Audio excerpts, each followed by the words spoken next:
जय श्रीमन नारायण। दोस्तों, आज हम सुनेंगे श्रीमद् भागवत महापुराण कथा 10वें स्कंद पूर्वार्ध का 30वां अध्याय। इस अध्याय में आज हम सुनेंगे श्री कृष्ण के विरह में गोपियों की दशा। श्री सुखदेव जी कहते हैं, परीक्षित भगवान सहसा अंतर्ध्यान हो गए। उन्हें न देखकर ब्रज युवतियों की वैसी ही दशा हो गई जैसे युद्धपति गजराज के बिना हाथिनियों की होती है। उनका हृदय विरह की ज्वाला से जलने लगा। भगवान श्री कृष्ण की मदोन्मत्त गजराज की सी चाल, प्रेम भरी मुस्कान, विलास भरी चितवन, मनोरम प्रेमालाप, भिन्न भिन्न प्रकार की लीलाओं तथा श्रृंगार रस की भाव भंगियों ने उनके चित्त को चुरा लिया था। वे प्रेम की मतवाली गोपियां श्री कृष्णमय हो गईं और फिर श्री कृष्ण की विभिन्न चेष्टाओं का अनुकरण करने लगी। अपने प्रियतम श्री कृष्ण की चाल ढाल, हास विलास और चितवन बोलन आदि में श्री कृष्ण की प्यारी गोपियां उनके समान ही बन गई। उनके शरीर में भी वह गति मति, वही भाव भंगी उतर गई। वे अपने को सर्वथा भूलकर श्री कृष्ण स्वरूप हो गई और उन्हीं की लीला विलास का अनुकरण करती हुई मैं श्री कृष्ण ही हूँ इस प्रकार कहने लगी। वे सब परस्पर मिलकर ऊंचे स्वर में उन्हीं के गुणों का गान करने लगी और मतवाली होकर एक वन से दूसरे वन में, एक झाड़ी से दूसरी झाड़ी में जा जाकर श्री कृष्ण को ढूंढने लगी। परीक्षित, भगवान श्री कृष्ण कहीं दूर थोड़े ही गए थे। वे तो समस्त जड़ चेतन पदार्थों में तथा उनके बाहर भी आकाश के समान एक रस स्थित ही है। वे वहीं थे, उन्हीं में थे, परंतु उन्हें न देखकर गोपियां वनस्पतियों से, पेड़ पौधों से उनका पता पूछने लगी। हे पीपल, पाकर और बरगद, नंद नंदन, श्याम सुंदर अपने प्रेम भरी मुस्कान और चितवन से हमारा मन चुरा कर चले गए हैं। क्या तुम लोगों ने उन्हें देखा है? कुरबक, अशोक, नागकेसर, पुन्नाक और चंपा बलराम जी के छोटे भाई, जिनकी मुस्कान मात्र से बड़ी बड़ी मनिनियों का मान मर्दन हो जाता है, इधर आए थे क्या? अब उन्होंने स्त्री जाति के पौधों से कहा, बहन तुलसी, तुम्हारा हृदय तो बड़ा कोमल है, तुम तो सभी लोगों का कल्याण चाहती हो, भगवान के चरणों में तुम्हारा प्रेम तो है ही है। वे भी तुमसे बहुत प्यार करते हैं, तभी तो भौरों के मंडराते रहने पर भी वे तुम्हारी माला नहीं उतारते, सर्वदा पहले रहते हैं। क्या तुमने अपने परम प्रियतम श्याम सुंदर को देखा है? प्याली, मालती, मल्लिके जाति और जो ही तुम लोगों ने कदाचित हमारे प्यारे माधव को देखा होगा, क्या वे अपने कोमल करों से स्पर्श करके तुम्हें आनंदित करते हुए इधर से गए हैं? रसाल, प्रियाल, कटहल, पीतसाल, कचनार, जामुन, आक, बेल, मौलसिरी, आम, कदम और नीम तथा अन्य यमुना के तट पर विराजमान सुखी तरुअरों, तुम्हारा जन्म जीवन केवल परोपकार के लिए है। श्री कृष्ण के बिना हमारा जीवन सूना हो रहा है, हम बेहोश हो रहे हैं, तुम हमें उन्हें पाने का मार्ग बता दो।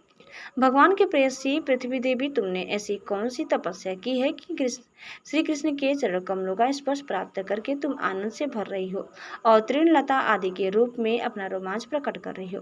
तुम्हारा यह उल्लास विलास श्री कृष्ण के चरण स्पर्श के कारण है अथवा मानव अवतार में विश्व रूप धारण करके उन्होंने तुम्हें जो नापा था उसके कारण है? कहीं उनसे भी पहले बराह भगवान के अंग संग के कारण तो तुम्हारी यह दशा नहीं हो रही है।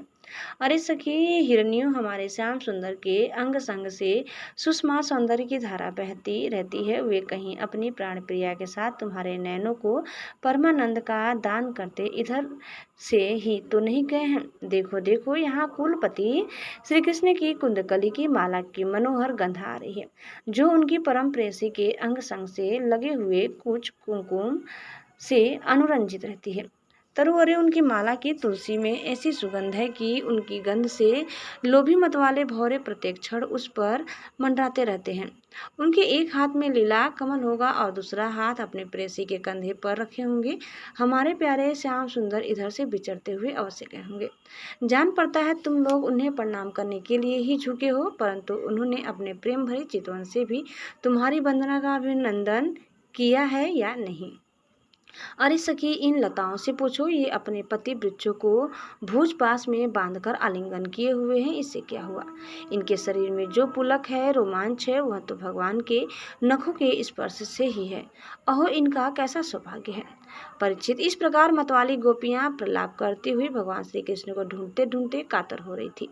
अब और भी गाढ़ आवेश हो जाने के कारण वे भगवानमय होकर भगवान की विभिन्न लीलाओं का अनुकरण करने लगी। एक पुतना बन गई तो दूसरी श्री कृष्ण बनकर उसका स्तन पीने लगी।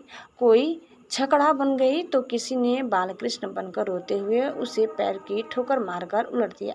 कोई सखी बालकृष्ण बनकर बैठ गई तो कोई तृणावर्त दैत्य का रूप धारण कर उसे हर ले गई। कोई गोपी पांव घसीट घसीट कर घुटनों के बल बकाया चलने लगी और उस समय उसके पायजेब रुंझुन रुंझुन बोलने लगी। एक बनी कृष्ण तो दूसरी बनी बलराम और बहुत सी गोपियां ग्वाल बालों के रूप में हो गई। एक गोपी बन गई वत्सासुर तो दूसरी बनी बकासुर। तब तो गोपियों ने अलग अलग श्री कृष्ण बनकर वत्सासुर और बकासुर बनी हुई गोपियों को मारने की लीला की, जैसे श्री कृष्ण वन में करते थे।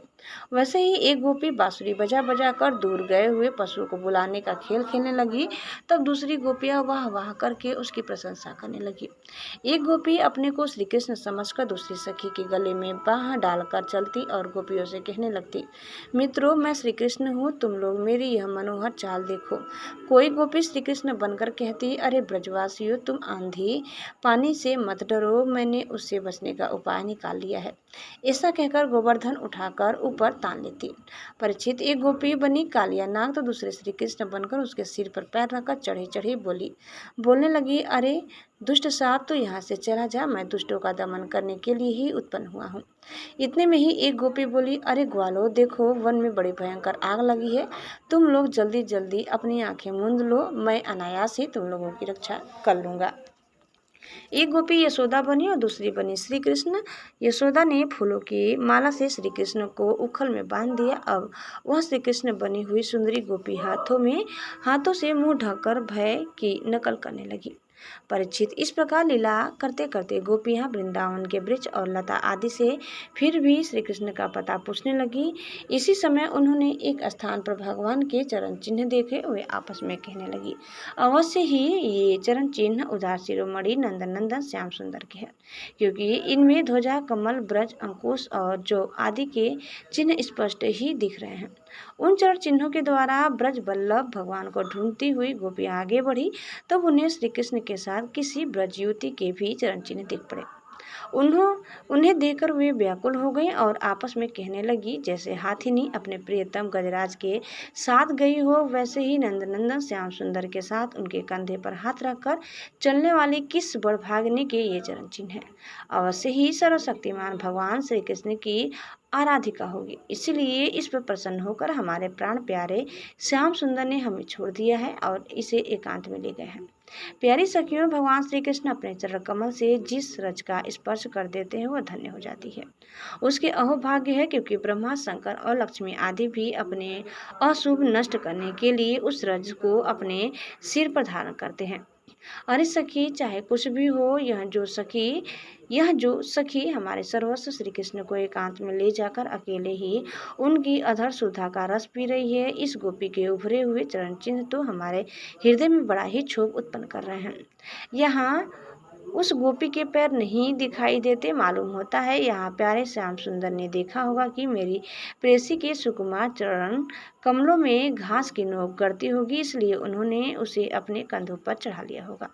सखियों, यहाँ देखो प्यारे श्री कृष्ण के चरण चिन्ह अधिक गहरे बालू में धसे हुए हैं। इससे सूचित होता है कि यहाँ वे किसी भारी वस्तु को उठाकर हेल रहे हैं। उसी के बोझ से उनके पैर जमीन में धस गए हैं। हो न हो यहाँ उस कामी ने अपनी प्रियतमा को अवश्य कंधे पर चढ़ाया होगा। देखो देखो, यहाँ परम प्रेमी वल्लभ ने फूल चुनने के लिए अपनी प्रेयसी को नीचे उतार दिया है और यहाँ परम प्रियतम श्री कृष्ण ने अपनी प्रेयसी के लिए फूल चुने हैं।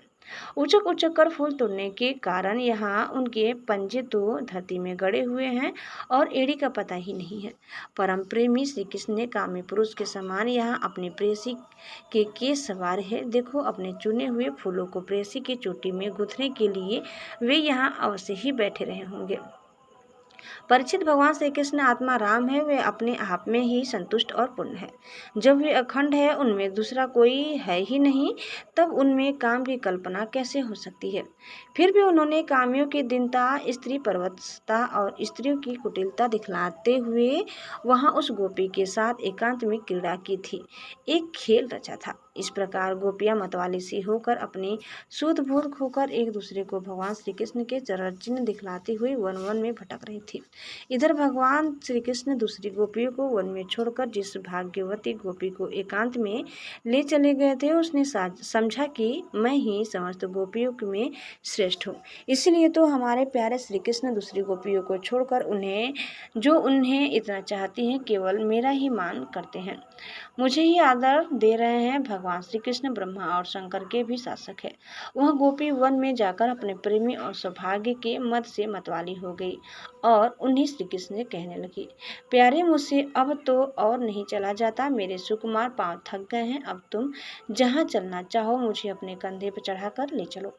अपनी प्रीतमा की यह बात सुनकर श्याम सुंदर ने कहा, अच्छा प्यारे, तुम अब मेरे कंधे पर चढ़ लो।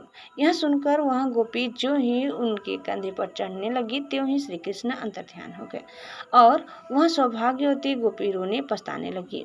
हे नाथ, हा रमण, हा पृष्ठ, हा महाभूष, तुम कहाँ हो मेरे सखा, मैं तुम्हारे दीनहीन दासी हूँ, शीघ्र ही मुझे अपने सानिध्य का अनुभव कराओ, मुझे दर्शन दो। परीक्षित गोपियां भगवान के चरण चिन्हों के सहारे उनके जाने का मार्ग ढूंढती ढूंढती वहां जा पहुंची। थोड़ी दूर से ही उन्होंने देखा कि उनकी सखी अपने प्रियतम के वियोग से दुखी होकर अचेत हो गई है। जब उन्होंने उसे जगाया तब उसने भगवान श्री कृष्ण से उसे जो प्यार और सम्मान प्राप्त हुआ था वह उनको सुनाया। उसने यह भी कहा कि मैंने कुटिलतावश उनका अपमान किया, इसी से वे अंतर्ध्यान हो गए। उसकी बात सुनकर गोपियों के आश्चर्य की सीमा न रही। इसके बाद वन में जहाँ तक चंद्रदेव की चांदनी छिटक रही थी वहाँ तक वे उन्हें ढूंढती हुई गई, परंतु जब उन्होंने देखा कि आगे घना अंधकार है, घोर जंगल है, हम ढूंढते जाएंगे तो श्री कृष्ण और भी उसके अंदर घुस जाएंगे, तब वे उधर से लौट आए। परीक्षित गोपियों का मन श्री कृष्णमय हो गया था। उनकी वाणी से श्री कृष्ण चर्चा के अतिरिक्त और कोई बात नहीं निकलती थी। उनके शरीर से केवल श्री कृष्ण के लिए और केवल श्री कृष्ण की चेष्टाएं हो रही थी। कहाँ तक कहूँ, उनका रोम रोम, उनकी आत्मा श्री कृष्णमय हो रही थी। वे केवल उनके गुणों और लीलाओं का ही गान कर रही थी और उनमें इतनी तन्मय हो रही थी कि उन्हें अपने शरीर की भी सुध नहीं थी। फिर घर की याद कौन करता। गोपियों का रोम रोम इस बात की प्रतीक्षा और आकांक्षा कर रहा था कि जल्दी से जल्दी श्री कृष्ण आए और श्री कृष्ण की ही भावना में डूबी हुई गोपियाँ यमुना जी के पावन पुलिन पर रमण रेती में लौट आए और एक साथ मिलकर श्री कृष्ण के गुणों का गान करने लगे। दोस्तों, इस प्रकार कथाएं ही समाप्त होता है। उम्मीद करते हैं कि आपको हमारे आज की ये वीडियो जरूर पसंद आई होगी। कैसी लगी कमेंट करके बताइए। चैनल में नए हैं तो प्लीज़ लाइक, शेयर और सब्सक्राइब करना न भूलें। धन्यवाद। जय श्री कृष्ण, जय श्रीमन नारायण। एक बार प्रेम से बोलिए श्री बांके बिहारी लाल की जय।